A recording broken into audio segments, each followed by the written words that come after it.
nakipag-ugnayan ang vegan sa LGBT Christian Church sa Pilipinas at nagbuo ng isang Hong Kong chapter upang matugunan ang ganitong pangangailangan ng mga kapatid namin nagmamahalan kahit sa seremonyas man lamang o habang buhay. Kapag Billy, tinatanggap mo ba si Camille bilang kagayang at katuwang mo habang buhay?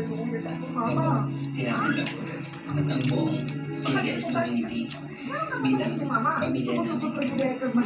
Maaari mo nang halikan ang iyong kabilang.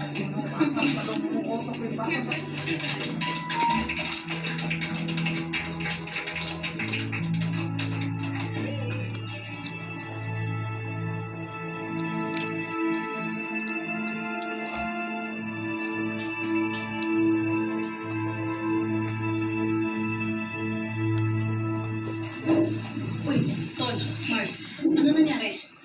Against the law daw yung ginagawa natin pagpapakasal. Hindi daw allowed yun dito sa Hong Kong government. Ano, sinabi mo ba sa kanila na hindi wedding yon, na ceremony lang yon, ritual? Oo, sinabi ko sineselebrate natin ang pagmamahalan ng dalawang tao na naisumpa sa pag-ibig nila sa isa't isa. Pero parang may problema talaga sila sa organisasyon natin eh. Fake daw. Fake? We are duly registered here in Hong Kong as a religious organization. Oo, sinabi ko, pinaalam ko sa kanila lahat ng kailangan nilang malaman. Ano sabi? Parang gusto lang nilang maliwanagan kung ano ba talaga ginagawa natin dito. Kaya huwag kayong mag-alala, hindi na tayo guguluhin sa susunod.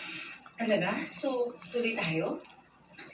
Mas na nga lang hinihingi sa atin ng mga kapatid natin eh. Magkakait pa ba natin yun? Mars, salamat sa lahat.